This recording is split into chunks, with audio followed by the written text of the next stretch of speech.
nice and restful lunch break, and we're able to enjoy Senegalese food. We are about to start.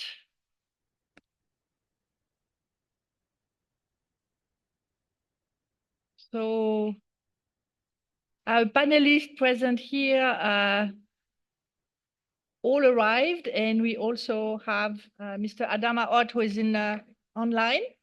I hope he's connected. Mr. Amadou Hott, are you connected?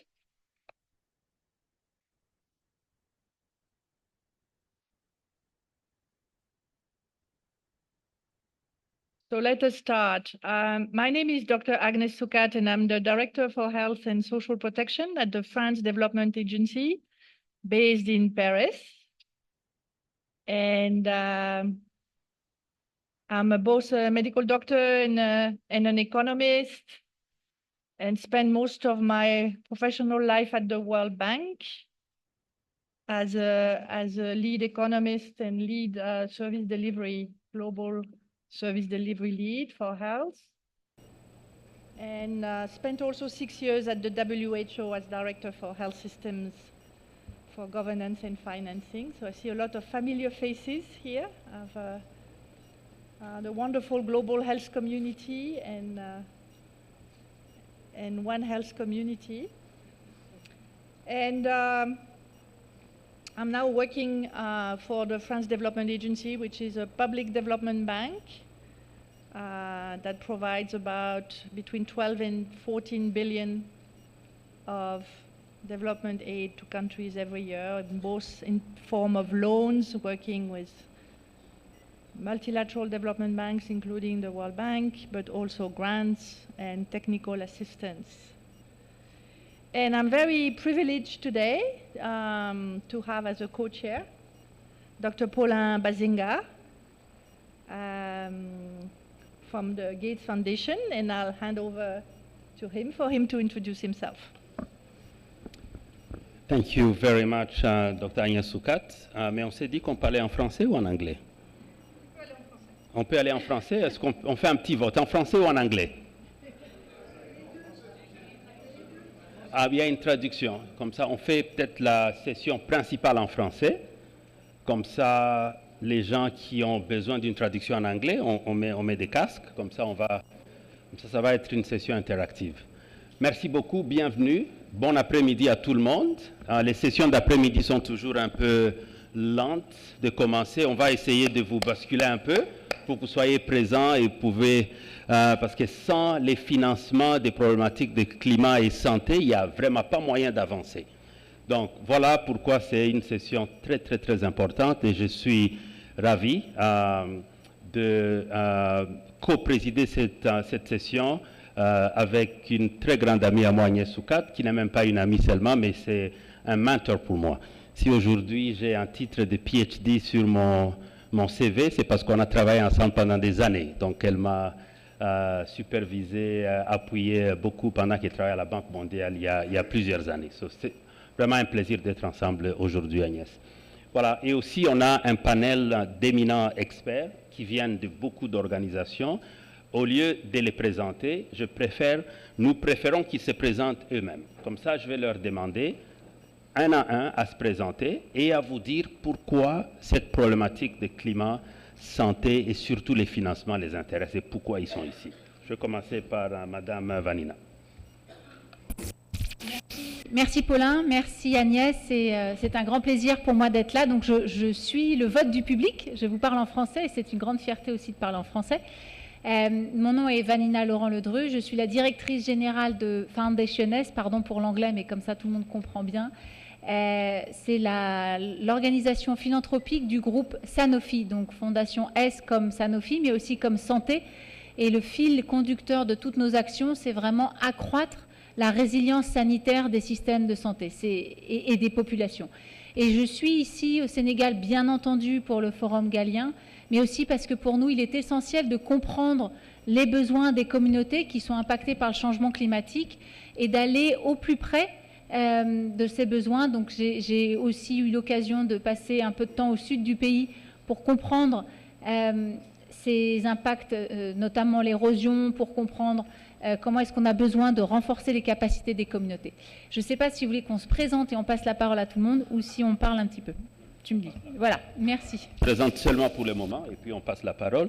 Je vais aller au bout. Madame Cathy So du Fonds mondial de lutte contre le paludisme, le HIV et la tuberculose. Qui êtes-vous et pourquoi vous êtes là? Non, encore une fois. Parfait. Bonjour, donc je suis Cathy Falso, je suis sénégalaise, je suis jeune. Hein, on avait dit les moins de 35 ans sont jeunes, je vais un peu mentir sur mon âge. Je suis femme et extrêmement heureuse d'être ici. Donc je travaille pour le Fonds mondial de lutte contre le VIH, la tuberculose et le paludisme depuis maintenant 15 ans. J'ai commencé en Afrique de l'Est pour ensuite revenir en Afrique de l'Ouest. Je suis originaire du Sénégal. Et aujourd'hui, j'ai à la charge du département Afrique et Moyen-Orient au Fonds mondial. Comme vous le savez, le Fonds mondial, c'est un mécanisme de financement sur 3 maladies, mais également sur le renforcement du système de santé. Et aujourd'hui, il y a péril en la demeure. Parce qu'on a eu énormément de progrès en soutenant les gouvernements, la société civile, les communautés, à devenir plus résilientes et accéder à des services de prévention, de traitement et de soins sur ces 3 maladies. Malheureusement, avec le changement climatique, énormément de recul. Donc je suis là pour écouter avec beaucoup d'humilité et repartir sur Genève en nourrissant les réflexions que nous menons en ce moment pour transformer la réponse aux 3 maladies et intégrer des thématiques qui mettent en péril les résultats atteints à ce jour. Merci. Merci beaucoup, Cathy. Content de vous avoir. Now let's switch to Dr. Rao. I'm sure you'll speak in English, or maybe we are going to surprise us with your French now. I apologize. I wish I could. I am very fluent in French when it comes to a restaurant menu. I know exactly what I'm ordering when I can read French on a menu, but I apologize. I'm not proud like Vanina is to be able to talk in French. I am Naveen Rao. I lead the health division at Rockefeller Foundation. The Rockefeller Foundation is about a 120-year-old foundation. Basically, we have 3 main verticals that we work under, health, food, and energy. And cross-cutting that is innovative financing. So it is very appropriate for me to be able to be here because we are completely looking at all the 3 verticals, whether it be health, food, or energy, through climate change. We want to be 100% climate change on everything we do by 2030. I'm a medical doctor, and it's an honor and a pleasure to address you. Thank you very much. We're going to check next, if Mr. Amadou is online. Amadou, est-ce que vous êtes là? I don't think we have him. So, Agnes, back to you. So let's start the show. Showtime. Let me start with Vanina. I'll move to French. Vanina, donc, vous avez publié récemment à New York, sous l'égide de la Fondation S, un rapport qui s'appelle From Risk to Resilience, Unlocking Climate and Health Finance for Local Health Adaptation. Ce rapport qui a rassemblé un groupe d'experts sur la question du financement de la question santé et climat s'est réuni et quelles ont été les conclusions? Quels ont été les enjeux liés au financement qui vous ont valu de publier ce rapport? Et est-ce que vous pourriez partager avec nous les conclusions de ce rapport et les stratégies de financement qui sont mises en place par les différents partenaires et en particulier par la Fondation S pour renforcer cette réponse à la question de financement de santé et climat? Merci beaucoup Agnès. Donc je le disais, un grand honneur pour moi d'être là parce que Foundation S est structuré en laboratoire d'idées et laboratoire d'action, en bon anglais un think and do tank. Et donc ce rapport en fait a été publié par le Collective Minds Climate and Health Council qui est le laboratoire d'idées de Foundation S. Et là, je tiens vraiment à rendre un grand hommage à notre co-modératrice Agnès, mais aussi à Madame Awa Marie-Kolsek, à Monsieur Eladj Assi et à tant d'autres qui font partie de ce laboratoire d'idées et qui ont vraiment donné de leur temps, donné de leur matière grise pour élaborer ce rapport. Donc vous pourrez le trouver online, je vous fais un petit show comme ça. Et ce rapport, il fait plusieurs choses. La première, c'est que nous avons aussi, à l'occasion de la sortie de ce rapport, mené une nouvelle recherche pour voir où en était la compréhension des populations mondiales sur l'impact du changement climatique sur la santé. Et on s'est aperçu que 91% des citoyens du monde pensent que le changement climatique va avoir un impact sur leur santé. Donc quand on dit que les populations ne comprennent pas assez, ce n'est pas tout à fait le cas, puisqu'il y a plusieurs pays, notamment ici en Afrique, qui ont été mis dans ce panel, et on voit de plus en plus de prise de conscience. La deuxième chose, c'est que ce rapport sonne l'alerte, parce qu'on voit qu'il y a un besoin absolument gigantesque de financement de l'adaptation. Donc l'adaptation, c'est comment est-ce qu'on aide les populations qui sont déjà frappées de plein fouet par le changement climatique à vivre avec. Et je rappelle que bien sûr, il faut absolument continuer les stratégies d'atténuation, de mitigation en anglais, et les stratégies de décarbonation. Mais l'adaptation, c'est encore le parent pauvre des financements climatiques.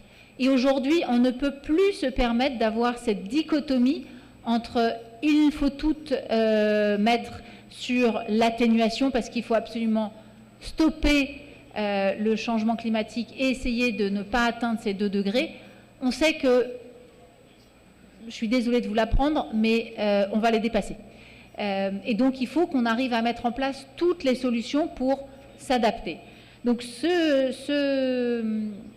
fossé de financement, il s'élève à 366 milliards de dollars. Je pense que c'est un chiffre qui ne veut rien dire, peut-être tellement il est énorme, mais ce chiffre, c'est le fossé qu'il y a entre les besoins d'adaptation et les financements qui sont fléchés pour l'instant. Le deuxième chiffre quand même que je voulais partager, parce que comme nous l'avons signalé, c'est un panel sur le financement, c'est qu'il y a moins de 5% des financements climatiques multilatéraux qui vont à des projets qui améliorent ou qui protègent la santé. Donc on a ici un énorme problème puisque, comme nos amis anglo-saxons disent « health is wealth », on sait que pour $1 investi en santé, il y a $4 de retour économique. On ne peut pas se dire que l'adaptation ne doit pas être financée à travers des programmes de santé. Et c'est là que Foundation S intervient, non seulement avec ce rapport qui préconise 3 choses que je dirai dans une seconde, mais aussi sur l'importance de démarrer des campagnes de financement. Et là-dessus, je suis ravie de travailler avec tous les partenaires qui sont ici sur ce panel, parce que ce n'est qu'ensemble qu'on peut dépasser ces besoins et qu'on peut accélérer les financements. Donc pour faire court, le rapport, il dit, comme je vous le disais, 3 choses. La première, ça n'étonnera personne, il faut casser les silos. Aujourd'hui, quand on voit des ministères de la Santé qui n'ont pas de financement pour le changement climatique et son impact de la santé, ça veut dire quoi? Ça veut dire qu'il y a des silos gigantesques qui existent et que, in fine, les professionnels de santé ne seront pas formés à comprendre les données météorologiques, à anticiper des phénomènes climatiques et que donc on va se retrouver dans un cercle vicieux où finalement on accroît encore plus les besoins de financement. La deuxième chose que dit ce rapport, c'est naturellement comment est-ce qu'on accroît les capacités de ces mêmes professionnels de santé, mais aussi des acteurs locaux. Et puis la dernière chose, et c'est là pour nous ce qui nous semble la plus importante comme responsabilité avec les membres du panel ici, c'est d'accélérer et de flexibiliser les financements. Et je terminerai par là. Aujourd'hui, 10% des financements qui vont au changement climatique et son impact sur la santé, vous savez, c'est l'entonnoir que je vous ai décrit, donc il ne reste plus beaucoup de ces financements, mais seulement 10% de ceux qui restent vont directement aux communautés. Qui est en première ligne de front? Ce n'est pas moi. Ce n'est personne ici sur ce panel. Ce sont les femmes, ce sont les hommes qui se battent tous les jours contre la montée des eaux, contre des cyclones, contre des vagues de chaleur. Et c'est à ceux-là même que les financements doivent arriver plus vite. Donc c'est là-dessus que le comité Climate and Health Council a travaillé pour vraiment accroître et, encore une fois, flexibiliser ces financements auprès des communautés. Et dans un deuxième temps, je pourrais donner quelques exemples concrets de comment est-ce que ça arrive. Merci. Merci beaucoup. Je passe la parole à notre collègue du Fonds mondial, parce que si je vous entends bien, Vanina, vous posez cette question de l'importance pour les fonds d'atteindre les communautés. Le Fonds mondial existe maintenant depuis 20 ans. Et le Fonds mondial s'est illustré depuis ces 20 ans par sa capacité de générer des financements qui permettent d'acquérir des produits et de les rendre disponibles au niveau des pays sur 3 maladies, donc le sida, la tuberculose, le paludisme. Et donc aujourd'hui, 20 ans après, nous faisons face à de nouveaux défis de santé mondiale qui émergent donc avec le changement climatique. Donc, je pense que c'est très clair dans ce qu'a présenté Vanina.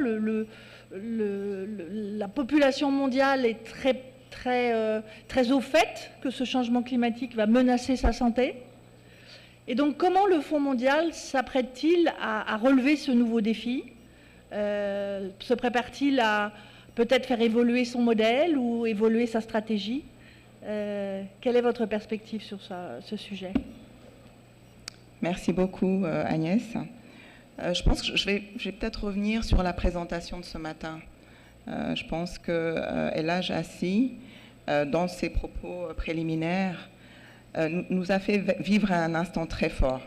Quand on parle d'insécurité alimentaire ou d'insécurité sanitaire ou de déplacement massif ou encore de destruction d'infrastructures, on parle d'une dignité humaine qui est mise à mal, véritablement mise à mal. Et pour le Fonds mondial, atténuer et prévenir les effets du changement climatique, pour ces populations affectées, c'est une priorité. Pourquoi? Parce que ce sont ces mêmes populations qui sont en fait le focus du Fonds mondial, qui sont vulnérables aux maladies infectieuses et au non-fonctionnement du système de santé ou des systèmes de santé, qu'ils soient publics ou communautaires. Dans le cycle d'investissement courant du Fonds mondial, 71% des financements vont aux 50 pays qui sont le plus vulnérables au choc climatique. 71%.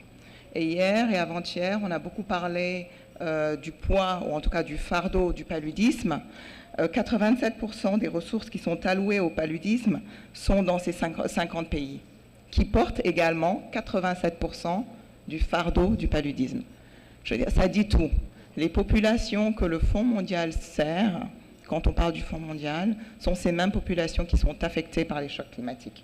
Alors, pour revenir à votre question, quand on regarde le mécanisme du Fonds mondial, qui est établi pour répondre aux besoins des communautés, qui est également établi pour réduire les inégalités quand on parle d'accès, de qualité et de couverture des services de prévention, de traitement et de soins donc de ces populations vulnérables, l'architecture du Fonds mondial, que j'aime appeler votre Fonds mondial ou notre Fonds mondial, parce que ce n'est pas une organisation sur un autre espace, c'est vraiment notre Fonds mondial. Cette architecture est vraiment centrée autour des communautés. Je vais commencer par parler des instances de gouvernance.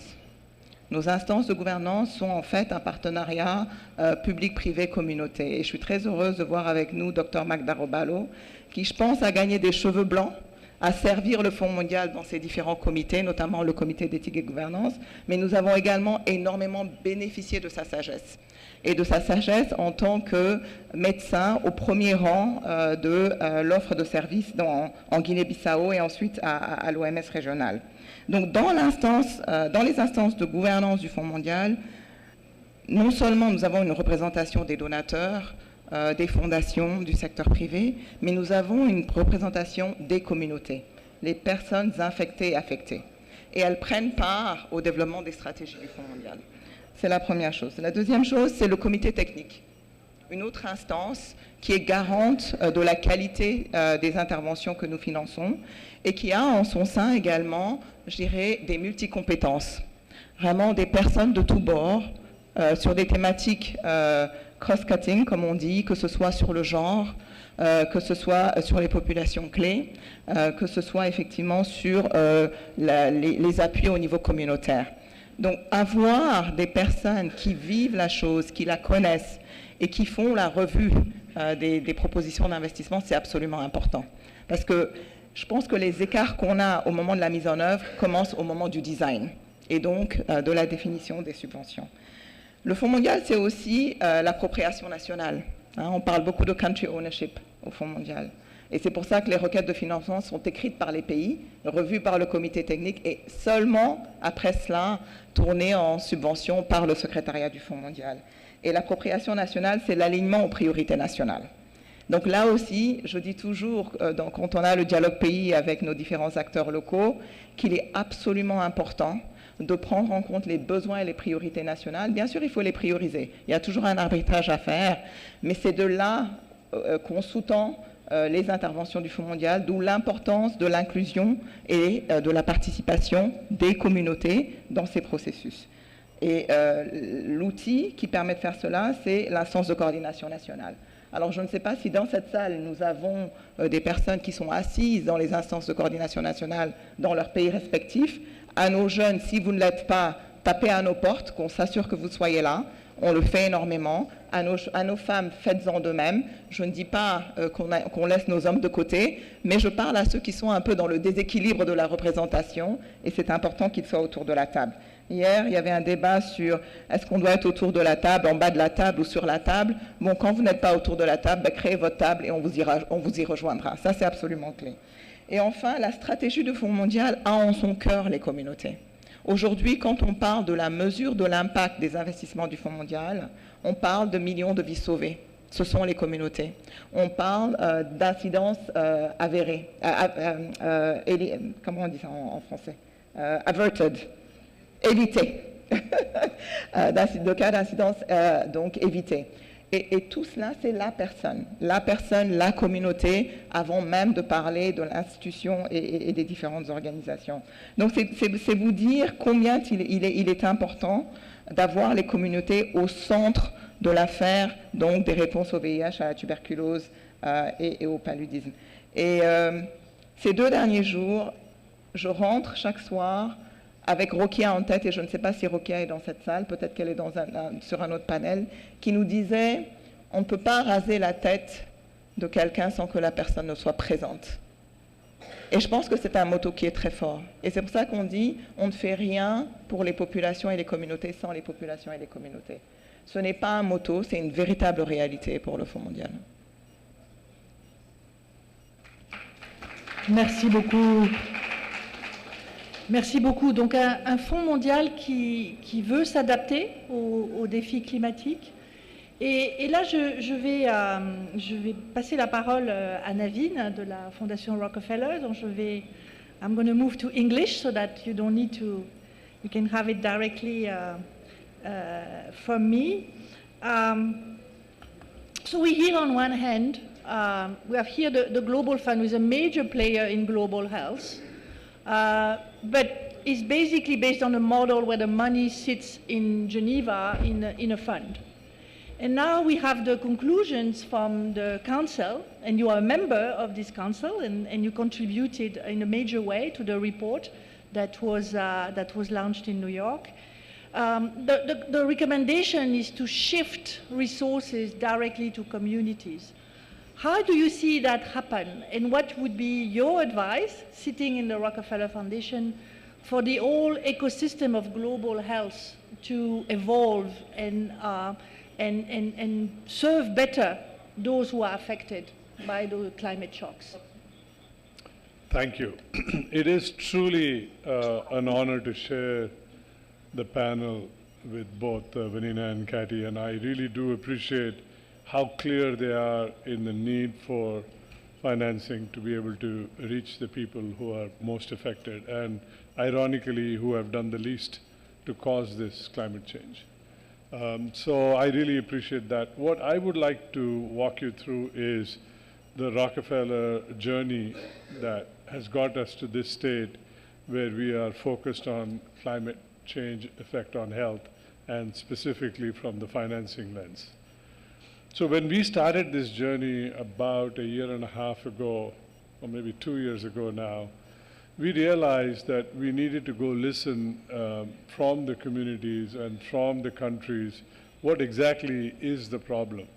And we conducted almost 20 countries. We went and we heard from a lot of stakeholders, all different kinds, from ministries of health all the way down to the community health worker. Every part we try to get feedback. And when we distilled all that learning, 3 things came out. Very clearly, 3 things came out, and uniformly. First is there was not enough money, that clearly there was a lack of financing. And second is that even when there was money, it wasn't going to the right countries. It was going to countries who knew how to apply, and who knew it wasn't going to the countries that needed the most. And the third is, even when it reached the countries, it was very hard for them to actually access the money. So it was there somewhere, but it never reached. So we said, can we approach all these 3 problems, and can we bring Rockefeller and philanthropy's strengths in these areas, which is basically convening, risk-taking, and the ability to put our own financing to catalyze. So we said, what can we do for these 3 problems? So the first problem is there's not enough money. And I think that was clearly articulated by Vanina, who also gave percentages of how less of money is going into health adaptation. The shiny toy is mitigation. 90% of all the money, attention, everything goes to mitigation. For obvious reasons, there is a lot of money to be made there. The private sector is there. It's about decarbonizing. And so that is caught all the attention. I agree also with Vanina that we cannot adapt our way out of this problem. We need to focus on mitigation, but unfortunately, everything has gone towards mitigation. So we need to pull some of it to adaptation to our communities who are suffering today. So what we did is we got together a group, and we at COP28, we launched the financing principles along with Global Fund, Green Climate Fund, WHO. And the whole idea was, could we get more funding into health adaptation? And we were happy that at COP28, that we announced $1 billion was pledged. So that led us to the second problem. $1 billion was pledged, but how much of it really actually starts to flow down? And so we realized that it's not enough, that we need to be able to work with countries to say, how can they release this money? So all people have pledged $1 billion. How can countries actually get that money? And we realized clearly that what the countries needed to do is focus on their health national adaptation plans, the HNAPs. And we help some countries to be able to put their HNAPs in place. Uganda is a great example that has gone from soup to nuts and has put together a very strong health national adaptation plan. So the second problem was it wasn't reaching countries, and so we realized countries need to be able to put clear plans, but when they put that plan, then the money is released. But the third is it still was very hard for countries to receive the money, and we realized we cannot stop help at just putting a plan to place. We need to give countries the technical assistance to be able to really get that money released. How do they go about making sure that the forms are filled right and that the plans actually end up with financing coming to the country? So our plan and journey has led the money, more money to come to the country and actually be available. Once it's available, I really truly believe what Vanina and Kathy has said is really true, is then we need to make sure that it reaches the people to whom it goes. So that is our journey. Thank you very much, Naveen, and for this vibrant call for adaptation. And it's actually incredible how the agenda has shifted in 2 years. I remember it was at COP27 that suddenly we saw adaptation knocking at the door. we were all talking about mitigation and decarbonization. And then we start seeing these waves of floods and heat waves and climate change consequences. And this continent, which contributes very little to emissions, is hit very strongly by the consequences of climate change. Donc vraiment cette question de l'adaptation et du financement de l'adaptation, ça a été discuté hier dans le forum des femmes, et aujourd'hui vous posez aussi une autre question qui est la déconnexion entre les engagements et la réalité des financements au niveau des communautés. Et aujourd'hui, plus que jamais, on entend beaucoup parler de milliards, de milliers, de milliards parfois, des grandes réunions qui annoncent. Et en fait, quand on regarde effectivement ce qui est dépensé, souvent tout cela est un petit peu recyclé. Et les millions sont utilisés pour beaucoup de choses en même temps. Mais cette question de comment nous mettons en priorité l'adaptation et les circuits financiers qui vont amener la ressource dans les communautés, c'est donc vraiment le message prioritaire qui est porté par ce rapport sur le financement. Je voulais appeler maintenant donc un financier, un économiste. Est-ce que Monsieur Amadou Hott oui. Oui, bonjour, je vous entends très bien, bonjour. C'est formidable, nous sommes très contents de vous avoir. C'est un plaisir. Très bien. Est-ce que je peux vous demander, puisque nous n'avons pas pu vous joindre d'abord au début de la session, si vous nous donnez une petite courte introduction sur votre parcours extrêmement brillant tant au Sénégal que dans les institutions internationales. Merci beaucoup, c'est un réel plaisir de participer donc à cet important panel depuis Washington, D.C. Je suis donc Amadou Hott, ancien ministre de l'économie du plan de la coopération du Sénégal, ancien envoyé spécial du président de la BAD pour l'Alliance pour les infrastructures vertes en Afrique et ancien vice-président en charge de l'électricité, de l'énergie, des changements climatiques et de la croissance verte à la Banque africaine de développement et fondateur du Fonds 6, le Fonds souverain du Sénégal, que j'ai dirigé pendant 3 ans. Et toute mon expérience avant cela, c'était dans les banques d'investissement, un peu à l'étranger et en Afrique aussi. Merci. Eh bien, vous êtes la bonne personne pour ce panel. Et donc, ma prochaine question est donc dans cette immense expertise que vous avez développée au cours des dernières années. Où en sommes-nous aujourd'hui et que recommanderiez-vous à cette communauté ici et à la communauté des investisseurs? Quelle est, à votre avis, la panoplie des outils financiers que nous devons développer pour tous ensemble aider l'Afrique à relever le défi de la résilience au changement climatique? Nous avons fait des progrès en Afrique sur la mobilisation des ressources, mais nous sommes très loin en fait du compte. Étant donné que selon un rapport de Climate Policy, l'Afrique a besoin de plus de 600 milliards de dollars seulement pour l'adaptation entre 2020 et 2030. Et en 2020, par exemple, nous n'avons reçu à peu près que 30 milliards de dollars. Et ça, c'est de l'argent venant des pays, mais également de nos partenaires. Donc, nous sommes très loin du compte.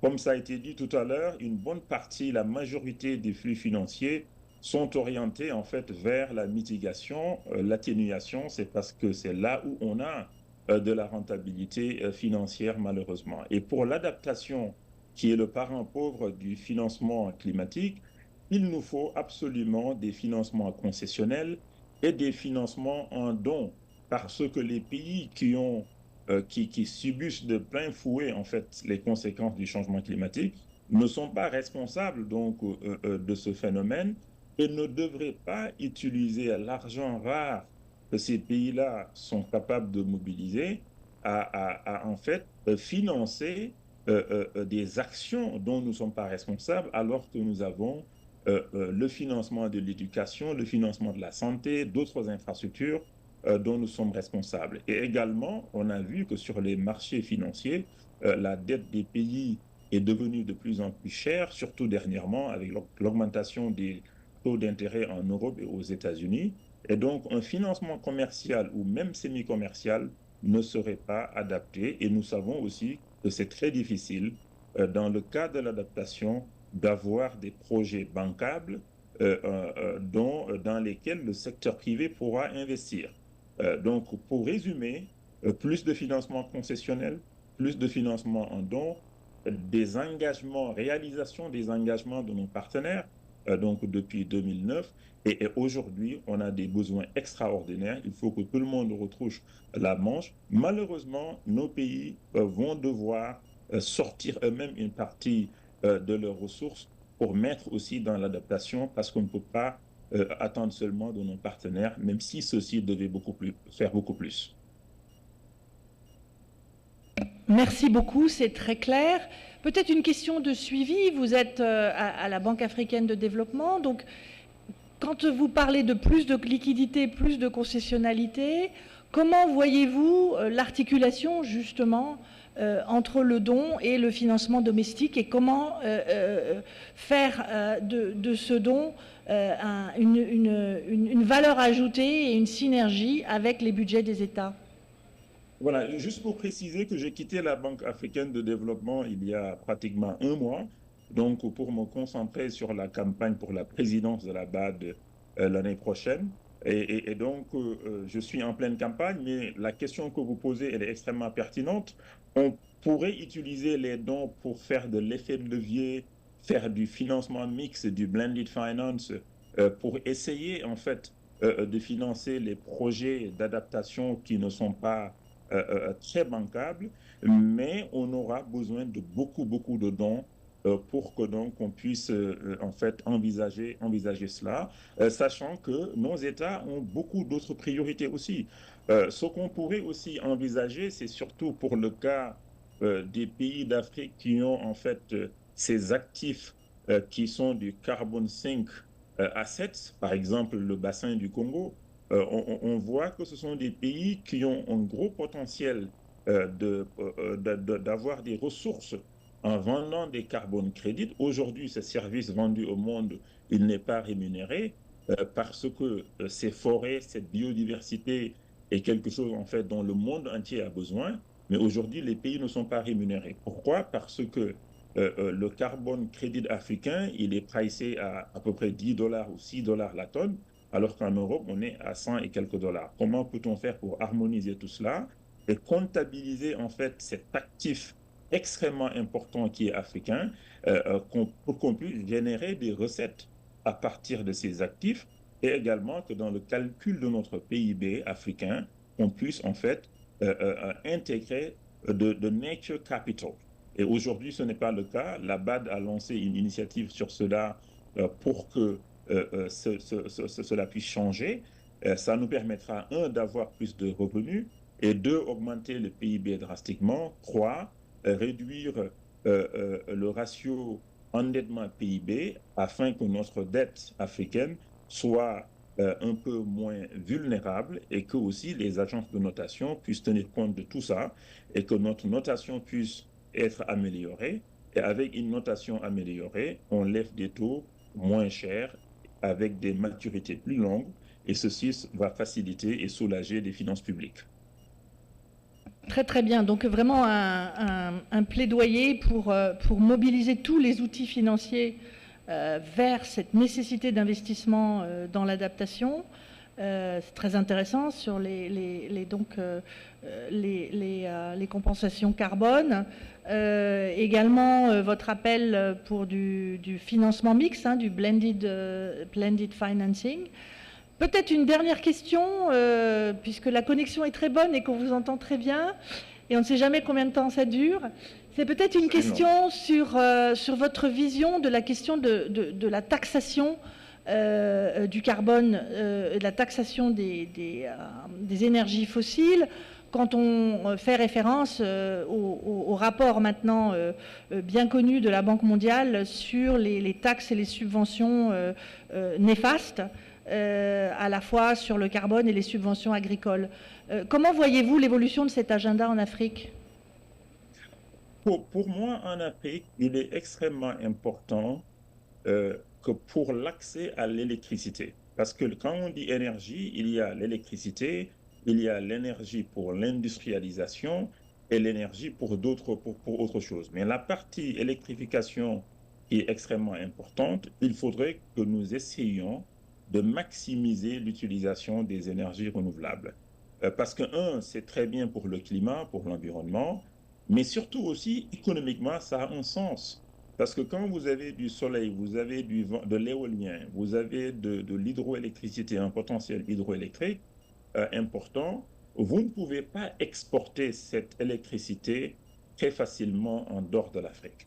Excepté les pays qui sont dans le Maghreb, qui ont une certaine connectivité avec l'Europe du Sud, pour tous les autres pays, si vous voulez exporter de l'énergie renouvelable, il faut la convertir en hydrogène vert d'abord, en ammoniac, et après, dans des bateaux, vous envoyez ça donc dans des pays qui vont acheter, et durant le process, vous perdez peut-être plus de 60% de l'énergie de départ. Donc ça a un sens, que l'on soit pays producteur de pétrole ou de gaz ou pas, qu'on puisse maximiser en fait les énergies renouvelables.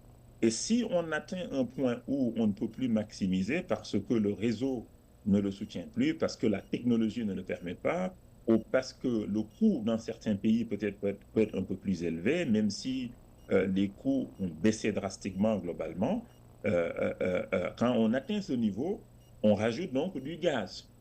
Et s'il n'y a plus de gaz, on est obligé de faire autre chose, parce que aussi, nos populations, nos pays ont droit à l'électricité. Nous avons droit au développement. On ne peut pas dire parce que il n'y a pas d'autres options, il faut vivre dans l'obscurité. Sans électricité, on ne peut pas se développer. Et nous devons nous développer. C'est pourquoi je dis qu'il faut maximiser les énergies renouvelables jusqu'au point où on ne peut plus. On met du gaz qui pollue beaucoup moins.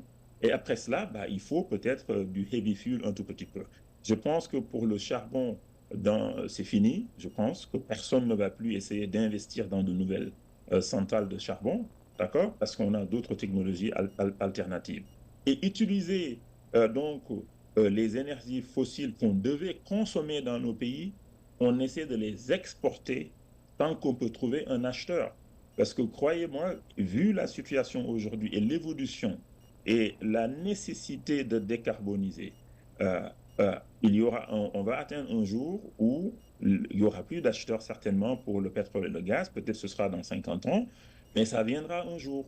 Donc, entre-temps, maximisons l'exportation de cette énergie-là tant qu'on trouve des acheteurs, maximisons la consommation nationale en énergie renouvelable, et quand on a atteint nos limites, et après on rajoute donc les énergies fossiles. Donc, économiquement, ça a un sens de le faire.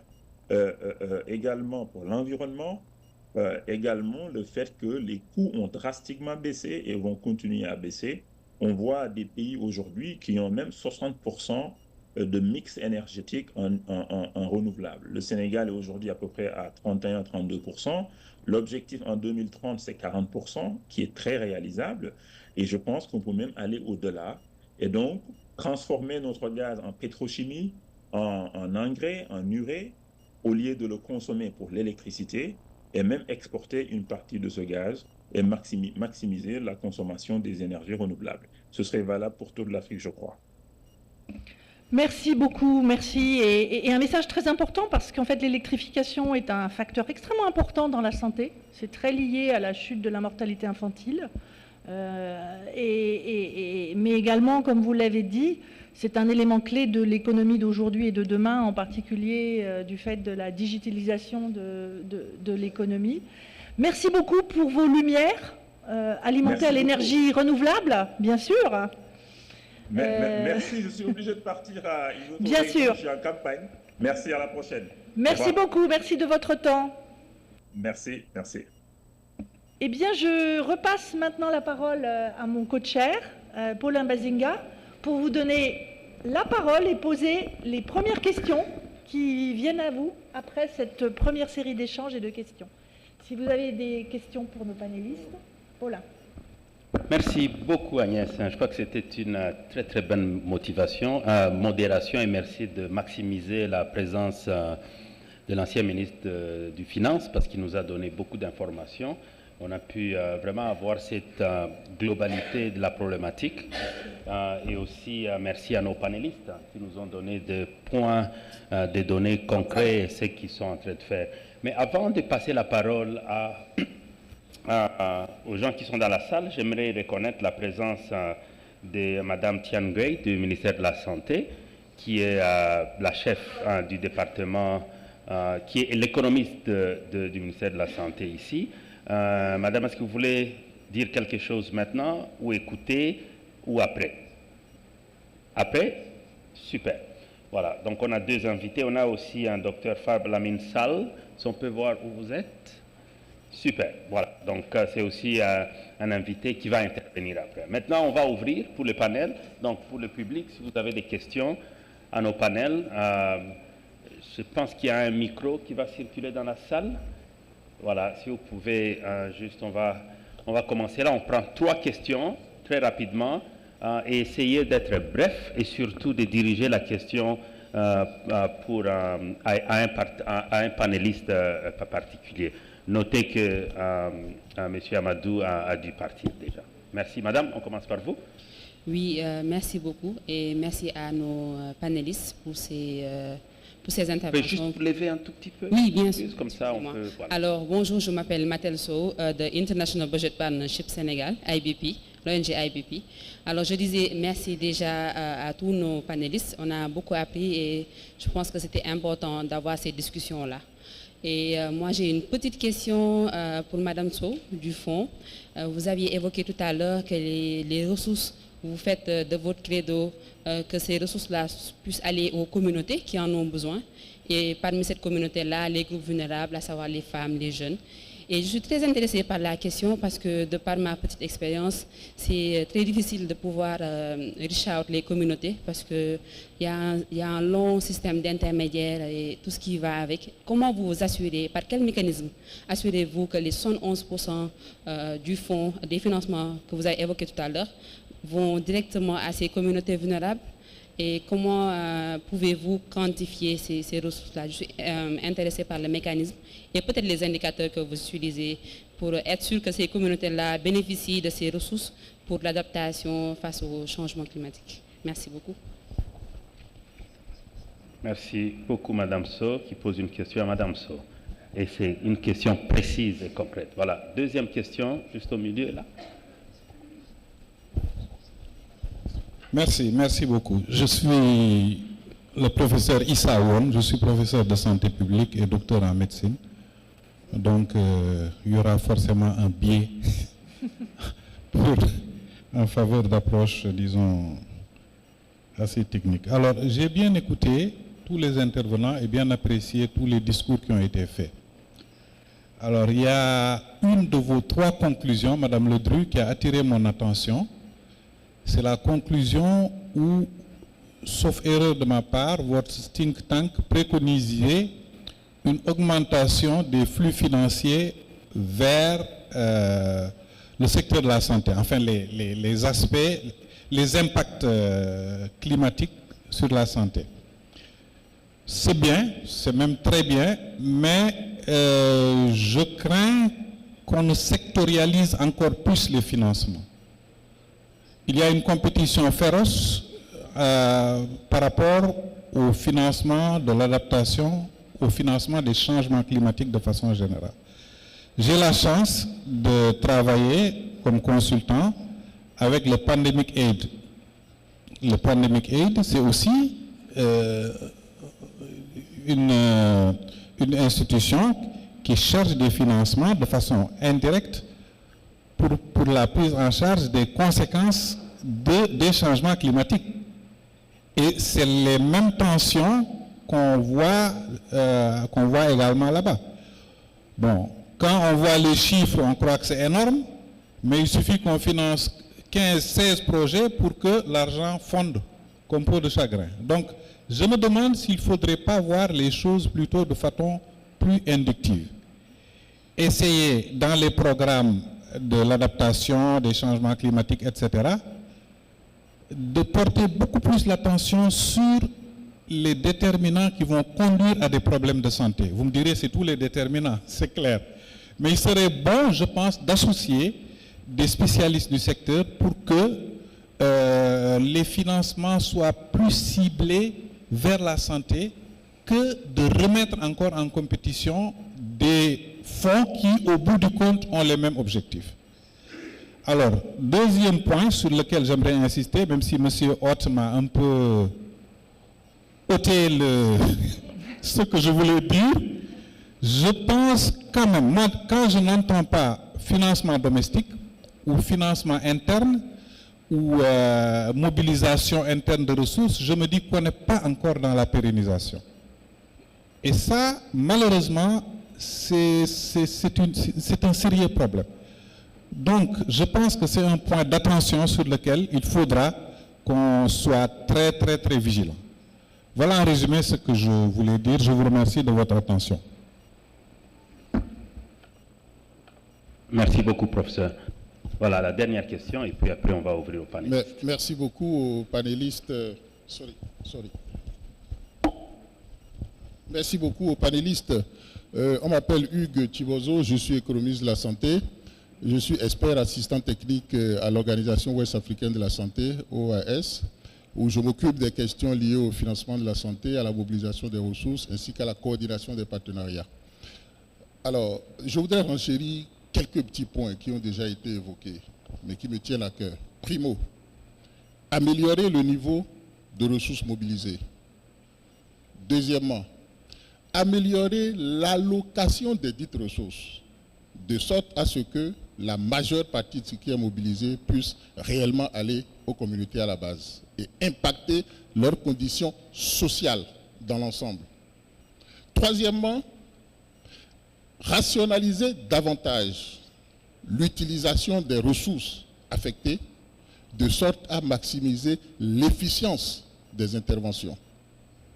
Et quatrièmement, améliorer la coordination des interventions des partenaires pour réduire la fragmentation en termes de variation des logiques d'intervention des partenaires. Tout cela me paraît capital. L'OAS est en phase avec ces différents principes et c'est la raison pour laquelle elle s'est engagée en lien avec les pays à élaborer une nouvelle stratégie régionale de santé communautaire qui prend en compte ces différentes dimensions et qui s'appuie sur une approche holistique, intersectorielle, pluridisciplinaire et impliquant davantage les communautés à la base. Le processus vient de commencer. Nous avons pu organiser, il y a une semaine seulement, un atelier de consensus sur les principes fondamentaux d'une stratégie de santé communautaire au niveau de la région CEDEAO. Nous nous sommes désormais entendus sur ce qu'on peut appeler santé communautaire, de manière consensuelle. Qui est-ce qu'on peut appeler un agent de santé communautaire? Quelles peuvent être ses missions, ses attributions? Comment peut-il être rémunéré? Il faut en finir avec le bénévolat. Ça n'a pas de sens, ça n'est pas logique, ça n'est pas motivant. Et nous avons défini des principes de rémunération des agents de santé communautaire pour pouvoir les fidéliser et assurer leur rétention dans le dispositif. Nous nous sommes entendus également avec les pays et les partenaires présents sur la façon dont on peut assurer la gouvernance des dispositifs nationaux de santé communautaire. Nous avons toujours fait autrement. Les fruits n'ont pas tenu la promesse des fleurs. Nous devons changer de paradigme. C'est la philosophie de l'OAS. Et tout cela passe par des études économiques rigoureuses pour déterminer les coûts de ce qu'on veut financer. Comme le dit mon doyen Farba, on ne finance que ce que l'on connaît. Et on ne peut connaître ce que l'on finance qu'en l'évaluant. Je vous remercie. Voilà, vous avez dit, je crois qu'il n'y a pas de questions, c'est vraiment une approche régionale concrète et peut-être on va demander à Madame Gueye de faire un petit commentaire plus tard parce que tout se passe au niveau des pays. Une organisation régionale qui met en place des structures de coordination pour atteindre les communautés, c'est vraiment important que les ministères de la Santé, les régions, au niveau des districts, et que tout se passe. Maintenant, on a une problématique d'exécution, en fait. Merci beaucoup. Alors, on va commencer par Madame So, pour répondre à la question, et puis après, je viens à vous, Vanina. Merci beaucoup, Dr Basinga. Donc, Madame So va répondre à Madame So. Madame So. Peut-être juste revenir sur le principe du Fonds mondial. Le principe du Fonds mondial, je dirais que c'est un principe bottom-up. On commence par l'évaluation des besoins prioritaires des populations. Et en fait, quand je dis on, je dirais les acteurs pays commencent par l'évaluation des besoins prioritaires des populations, mais également, je pense, énormément de leçons apprises sur les années passées. Donc non seulement les profils épidémiologiques, mais également les interventions qui ont été mises en œuvre et les leçons apprises issues de ces interventions-là. À la suite de ça, il y a tout ce processus que j'ai décrit tout à l'heure qui nous remonte. Et lorsque nous avons une subvention qui est prête à être signée, je pense qu'il faut dissocier le mécanisme de mise en œuvre de l'atteinte des communautés. Parce que quand on dit vos ressources arrivent aux communautés, il ne faut pas forcément penser aux dollars qui arrivent à l'individu dans la communauté, mais plutôt aux services qui arrivent à l'individu dans la communauté. Et là-dessus, on a en général, par exemple dans le cadre du Sénégal, depuis plus de 15 ans, vous avez un financement qui prend en compte des acteurs de mise en œuvre de la société civile et le gouvernement. Pourquoi? C'était justement pour nous assurer que les financements aillent plus rapidement. Ce matin, Assi a dit, ne parlons plus du last mile, parlons du first mile. Donc, on va parler du first mile, que les financements aillent directement aux communautés qui sont donc les first mile. Right? Donc, je crois que là-dessus, on a des mécanismes quand même qui sont relativement agiles. Vous avez parlé également d'indicateurs. On a des cadres de performance qui ont été développés au niveau global, discutés avec les agences de guidance normative, discutés même avec l'OAS sur la question des approches de santé communautaire. Et ce sont les indicateurs qui sont utilisés par tous les pays. Pourquoi? Ça nous permet ensuite, nous, de faire des analyses croisées.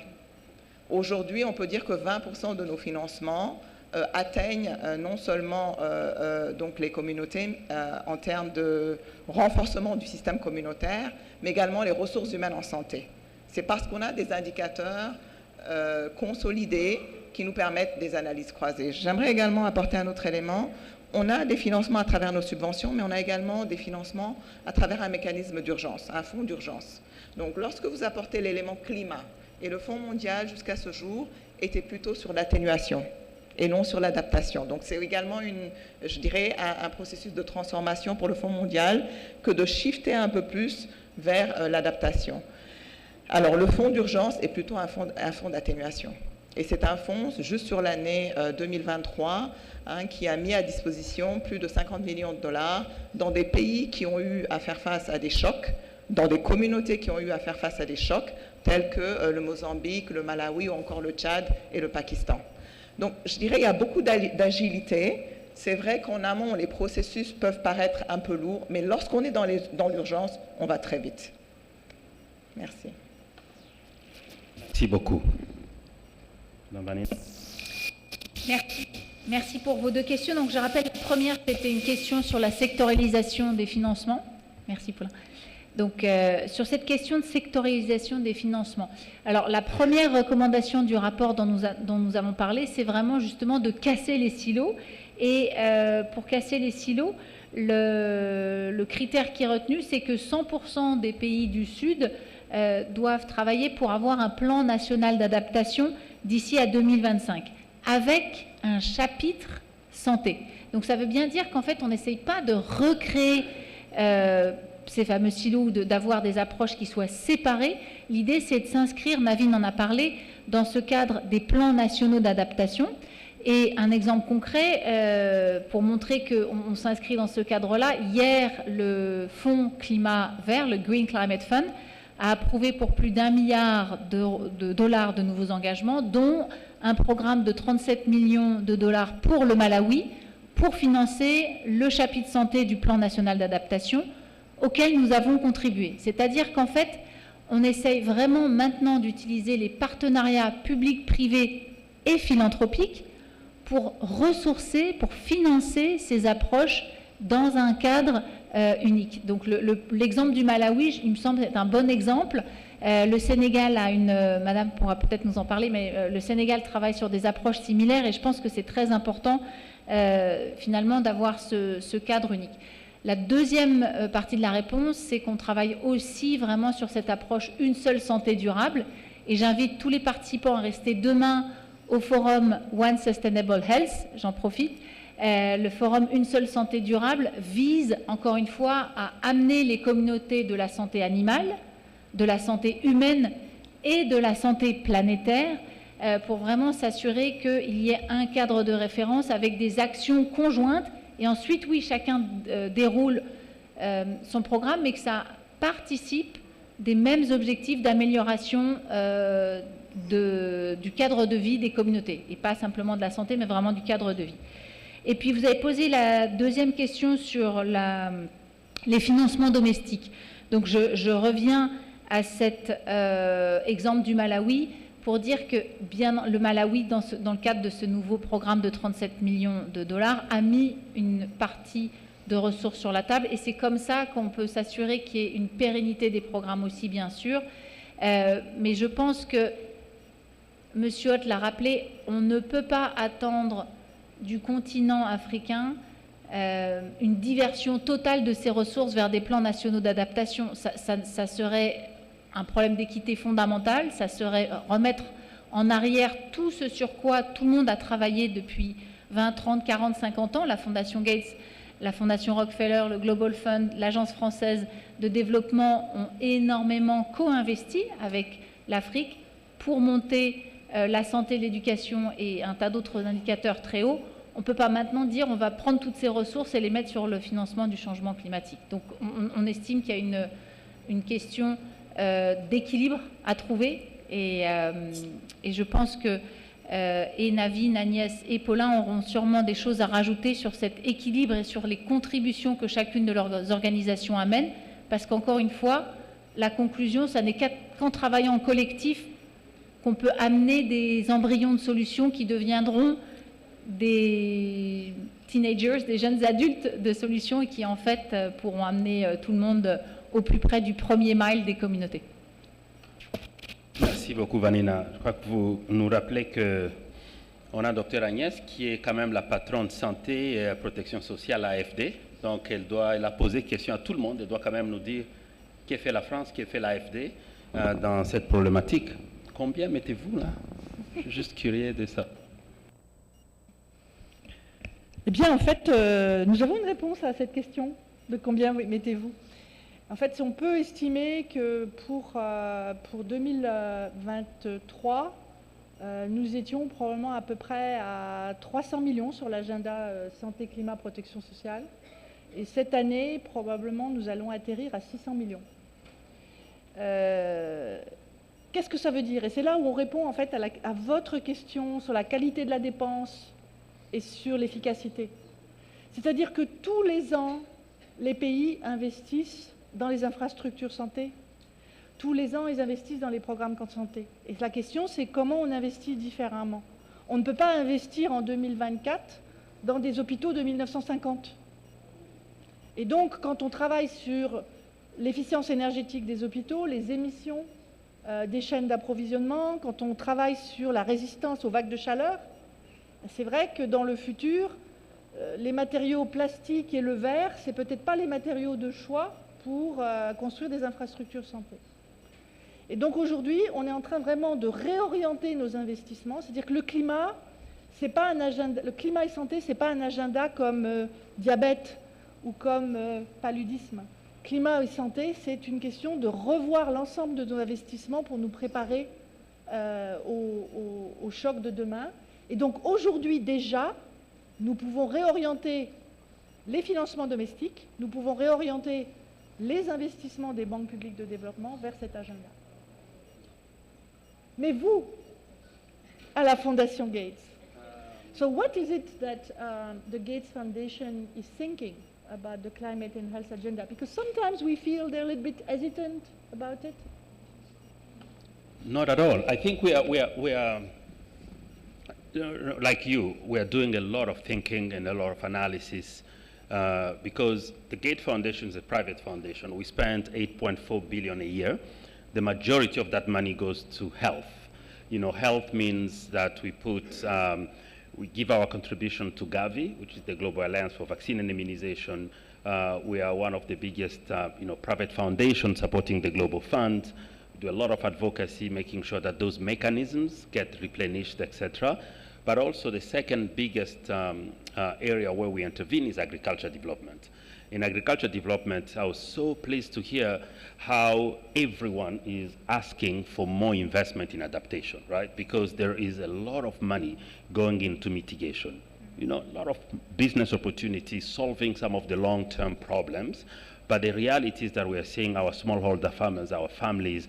Even in Senegal today, there are a number of 5 regions that are underwater for a long, long time, and they need support now. They need some of the mitigation now. So we're trying to do our best to make sure that the investment that we've made today are preserved and are adapted. And we try to really be innovative in terms of how do we look at high impact interventions that there are available funding today, and then making sure that those interventions reach the people that are suffering. And how we reorganize our services, because some of our health services are very static. We are not adapting enough. You know, if our population are suffering with climate change issues, they may not be the same that will come to the facilities. I think our colleagues mentioned how we need to even think about our community health worker programs, how to really innovate in terms of our service delivery to meet the people where they are. And also the last thing I will say is we are extremely worried about the status of development financing that are coming. Concession funding, donor money is going down quite significantly, and the climate movement is very strong. It's one of the biggest advocacy movement we've ever seen. If any of you have been in a COP meeting, it's huge. They've been able to galvanize those for the right cause. But now there is also a risk that even the small amount of money that is there for development can be moved to support some of the mitigation instead of really, continuing to invest in much of the known high-impact interventions, such as vaccine, malaria treatment, immunization, maternal child health, etc. So we're actually thinking about it, and we have a very good proportion of our investment that are going to adaptation. But in terms of mitigation, Mr. Bill Gates has invested privately outside of the foundation because he fundamentally believes that only innovation can really help us to solve some of the mitigation issues, etc. Yeah. Fantastic. So maybe time to hear from our experts. You want to move to...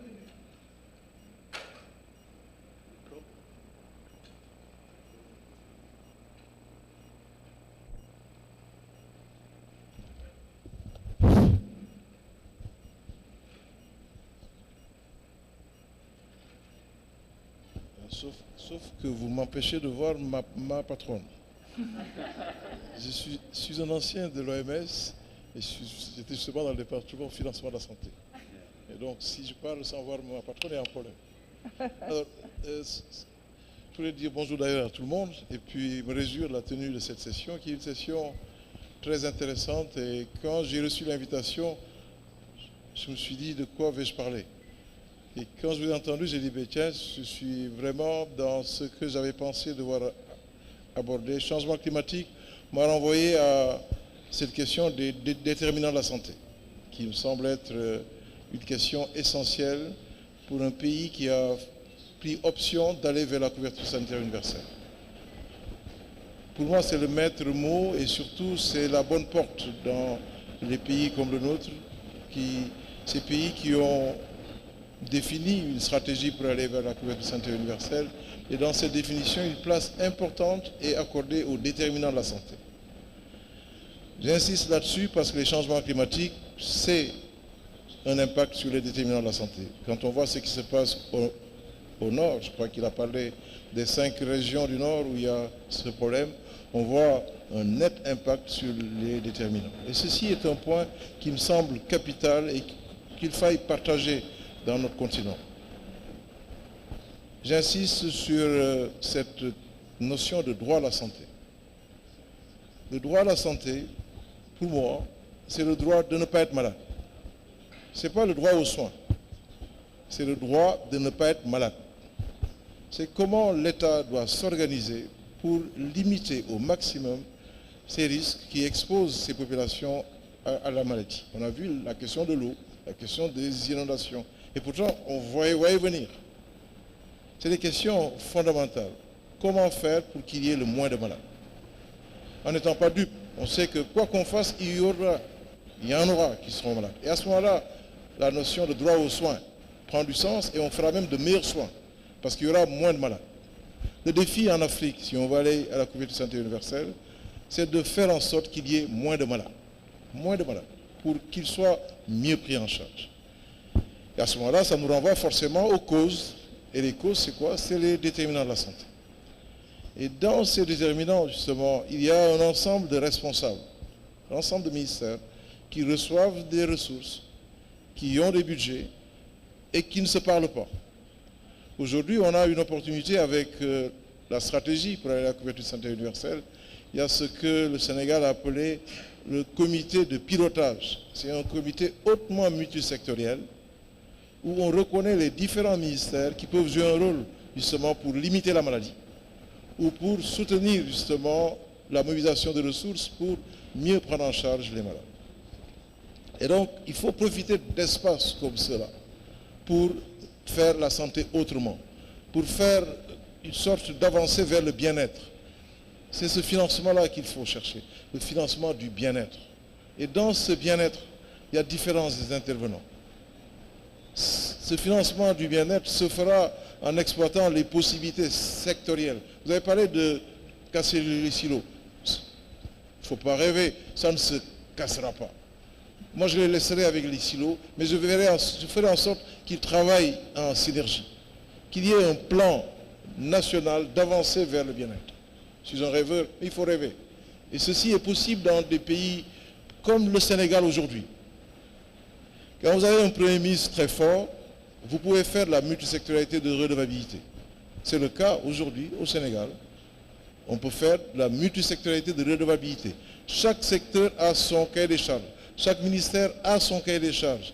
Et de la contribution des différents ministères, on va avancer justement vers cet objectif de santé pour tous en limitant encore une fois les malades pour que ceux malades soient mieux pris en charge. Ça me semble être un point extrêmement important qui va permettre justement d'anticiper sur les changements climatiques. Si on a une approche déterminante, on va forcément anticiper sur les changements climatiques. Un autre point qui m'a semblé aussi de grand intérêt, ça m'a un peu choqué, après j'ai dit, tiens, on ne pourra pas en discuter parce qu'il ne sera pas là. C'est quand notre ancien ministre de l'économie demande plus de dons. Bon, on suis gêné de demander plus de dons. Des dons, si ça arrive, c'est tant mieux, mais revendiquer plus de dons, moi, ça me gêne. Je crois que ce que le professeur Ouane a dit est vrai. Il faut travailler à mieux exploiter les financements domestiques. Il faut travailler à mieux utiliser les ressources actuelles, parce qu'en réalité, par le gain d'efficience, on peut faire beaucoup mieux. On peut faire beaucoup mieux. S'il y avait une appréciation à porter sur tous les pays africains, je crois qu'on n'irait pas loin. Ce peut largement mieux faire. Avec les mêmes ressources, on peut largement mieux faire. Donc, meilleure utilisation des ressources, je crois que mon jeune frère aussi en a parlé en parlant d'efficience. Hein, la question des dons, quand il en a parlé, j'ai mis dans mes notes, quid de l'égoïsme normal des États du Nord. Si on compte sur les dons pour régler la problématique des changements climatiques, je ne suis pas optimiste. Donc, mettons-y nos ressources. Quiconque nous trouverait serait bienvenu, mais comptons d'abord sur nous-mêmes et ça commence par mieux utiliser le disponible actuel de financement. Je vous remercie.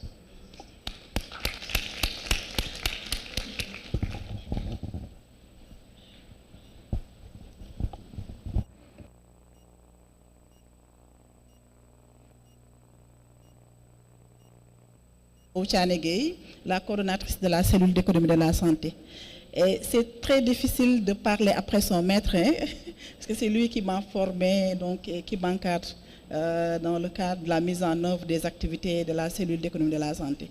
C'est une cellule qui a été créée donc, après la validation de la stratégie nationale de financement et qui s'occupe du suivi du financement de la santé au Sénégal. Comme vous le savez, le Sénégal en 2017 a élaboré une stratégie nationale de financement de la santé qui a 4 orientations stratégiques. Je peux dire que les 3 premières orientations stratégiques sont orientées vers les piliers de la couverture sanitaire universelle. Mais la dernière qui porte sur la mobilisation des ressources, donc a 3 orientations, à 3 lignes d'action. Et parmi ces lignes d'action, nous avons une ligne d'action qui porte sur le financement innovant. Et là, nous avons pensé à mettre un fonds national de soutien pour le secteur de la santé. Et ce fonds devrait être alimenté par les recettes issues du gaz, du pétrole et d'autres aspects aussi qui sont liés à l'impact du financement climatique.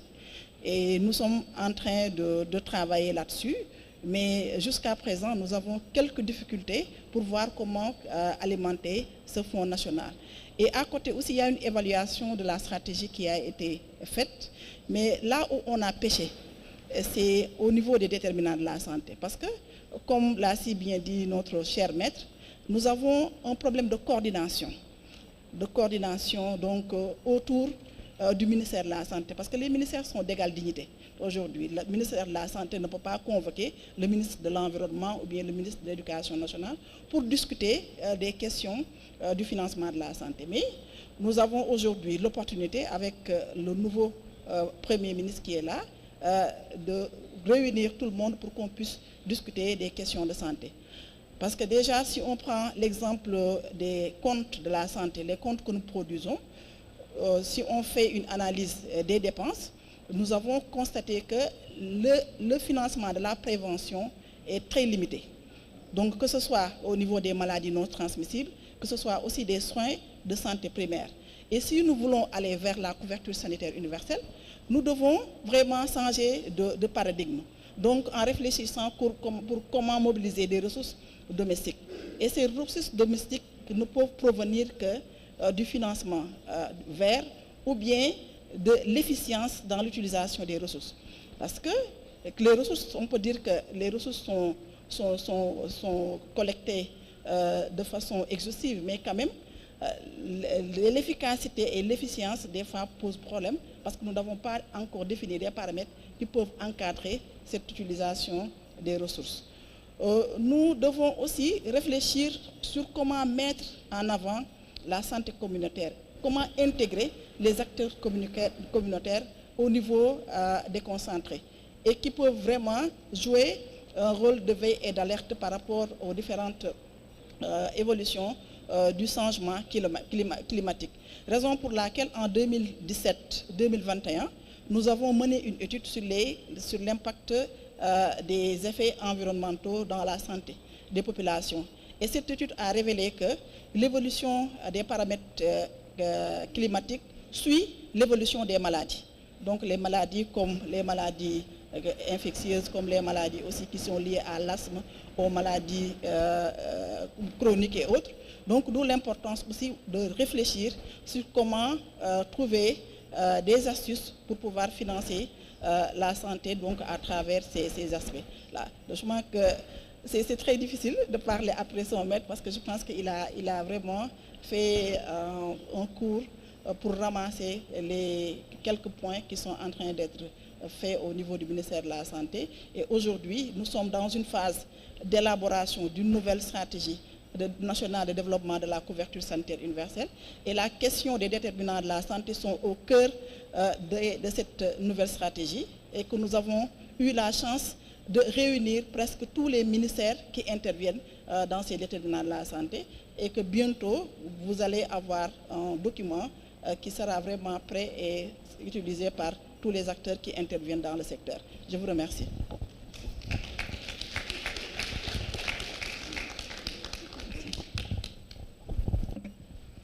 Merci beaucoup. Eh bien, nous arrivons à la fin de cette session et peut-être il est temps pour un petit résumé rapide de nos discussions. Et après, je demanderai à chacun de nos panélistes de nous donner leur dernier mot de ce qu'ils voient comme la prochaine étape pour eux et pour nous collectivement. Donc je reviendrai à vous trois pour ce mot final. Mais avant ça, donc, en résumé, qu'avons-nous entendu aujourd'hui? Eh bien, tout d'abord, que l'agenda de changement climatique aujourd'hui, à la fois sur l'atténuation et sur l'adaptation, est devenu plus urgent que jamais. Mais sur l'atténuation, sur la décarbonation, nous l'avons entendu du rapport du Conseil, mais nous l'avons entendu aussi de M. Amadouat, ancien ministre des Finances. C'est un agenda dans lequel le secteur privé a déjà largement pris la mesure et investi massivement. Il n'est qu'à penser à cette production massive de la Chine de voitures électriques. Ou écoutez M. Hoth qui dit qu'il n'y aura plus d'investissement dans des centrales à charbon. Que ça y est, aujourd'hui, les investissements dans les nouveaux projets d'énergie sont dans des projets d'énergie renouvelable et que les énergies fossiles sont une deuxième ligne et l'on espère rapidement deviendront une troisième ligne. Et donc cet agenda d'atténuation qui est toujours là, le besoin en financement, finalement, peut-être, il peut y être répondu à travers les financements privés et les financements publics classiques de type investissement chaque année dans l'investissement public, dans les services sociaux, dans les projets d'infrastructure, en intégrant cette dimension d'atténuation. Le grand défi aujourd'hui, c'est l'adaptation. C'est le message qui est donné par le rapport, c'est le message qui est donné par nos amis financiers, parce que l'adaptation aujourd'hui, elle frappe, et toute la littérature le montre aujourd'hui, scientifique, elle frappe les plus pauvres, elle frappe les plus vulnérables, elle frappe les femmes et les enfants. Nous avons une très belle étude qui avait été faite par le partenariat PMNCH qui montre ça très clairement. Les femmes sont en première ligne, les enfants en première ligne des conséquences du changement climatique, parce que le changement climatique affecte les systèmes alimentaires, il affecte la nutrition, il affecte l'épidémiologie et le risque épidémique, et donc il affecte la santé des plus vulnérables. Et donc aujourd'hui, ce défi, il est à relever. Il nécessite des investissements immenses. On a entendu parler de 600 millions pour l'Afrique, pour un agenda qui est aujourd'hui, autant l'Afrique n'est pas un continent émetteur d'émissions de carbone, mais autant l'Afrique est frappée de plein fouet par les crises climatiques et se pose la question de l'adaptation. Alors quel instrument financier mobiliser? Aujourd'hui, nous faisons face, et de nouveau c'est le message du rapport, nous faisons face à une multiplication des mécanismes de santé mondiale qui ont beaucoup augmenté les dernières années, qui sont orientés autour des maladies et de la disponibilité du produit, qui sont concentrés dans les capitales du Nord. Et puis, nous avons maintenant la multiplication des financements climatiques. Et c'est très difficile pour un pays de faire sens de tout ça. Et donc je crois qu'il y a un message qui ressort très fortement et qui vient aussi de la salle et de nos contributeurs, c'est que cet investissement doit s'articuler autour de l'investissement domestique. Et que c'est l'investissement domestique qui doit être en première ligne, qui doit venir avec l'outil planificateur de planification nationale, l'outil de politique nationale, et qui doit créer des mécanismes d'accueil pour les financements extérieurs qui doivent venir compléter et dynamiser ces financements domestiques, et que c'est seulement là que la cohérence de ces financements peut se faire. Elle ne peut se faire qu'au niveau local, et donc de développement, et je terminerai avec ça, le développement d'institutions nationales et locales et de systèmes financiers nationaux et locaux qui peuvent accueillir ces fonds et les traduire dans des outils dans lesquels on mixe le financement domestique, les emprunts, les dons, dans une cohérence d'investissement local et d'investissement national, c'est vraiment l'enjeu de demain. Et ce sera l'enjeu pour aussi bien les fonds de santé mondiale, pour qu'on garde le positif du concret, de l'action qui touche les personnes, mais que l'on puisse aussi articuler cela avec les investissements structurants dans les institutions, dans les ressources humaines, dans les capacités locales des communautés, qui seules vont pouvoir faire sens de toutes ces initiatives pour qu'elles puissent se traduire dans un renforcement de leur capacité à prévenir et à gérer les crises. Et donc cette question des systèmes financiers qui amènent la ressource au point du récipiendaire, au point des communautés affectées par ces chocs environnementaux, reste vraiment notre défi commun. Et donc nous allons continuer à travailler pour faire évoluer cette architecture financière. Je pense qu'il y a eu beaucoup d'idées qui sont générées ici, mais que vraiment nous ne devons pas opposer les outils financiers, mais au contraire les mettre en synergie, que le don arrive en complément et pas en opposition du financement domestique, qu'il vienne en complément et pas en opposition de la mobilisation de prêts qui vont permettre des investissements à grande échelle, mais que tout cela doit être mis en musique. Et ça, c'est vraiment le rôle fondamental des pays et le rôle de mettre en place des institutions qui sont capables de gérer ces fonds de façon transparente et redevable. Voilà, merci beaucoup, et je laisse maintenant la parole à nos panélistes pour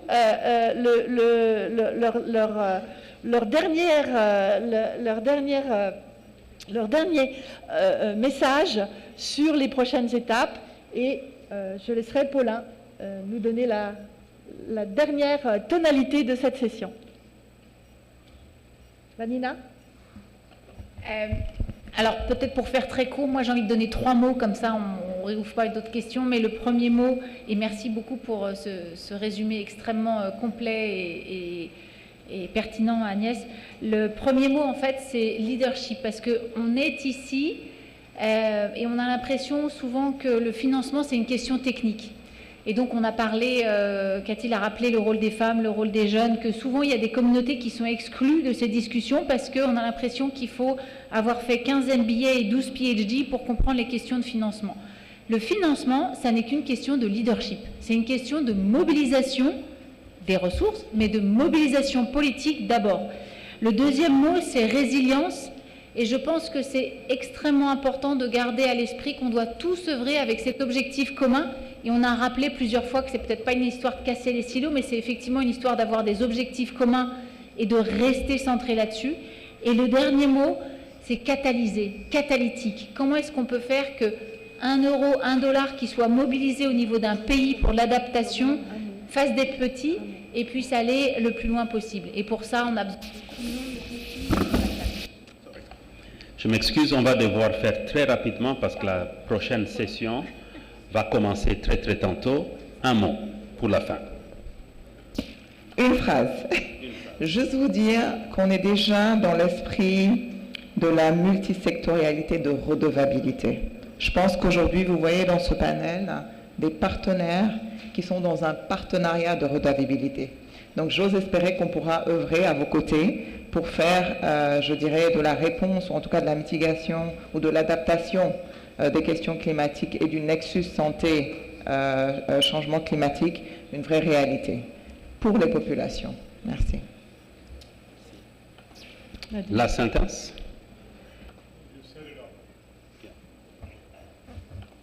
Fantastic. So thank you very much. I think we can just close by saying one thing. All of us, we need to go out and make sure that climate and health, the big impact is happening now in our population, and we need to insert ourselves in the advocacy of the global climate movement to elevate adaptation in a very, very big way, not only in terms of advocacy, but in terms of funding. Number 2, to make sure that available money that we have, creating efficiency in the money that we have, and then bringing innovation. While mitigation, they are bringing innovation in terms of how to decarbonize, how to bring new source of energy, etc. In the health sector, we also need to innovate in terms of how we adapt to the new context, how we reach other populations, etc. Merci beaucoup et on vous remercie beaucoup pour votre patience et on vous invite pour la session prochaine. Merci beaucoup au nom de tout le monde.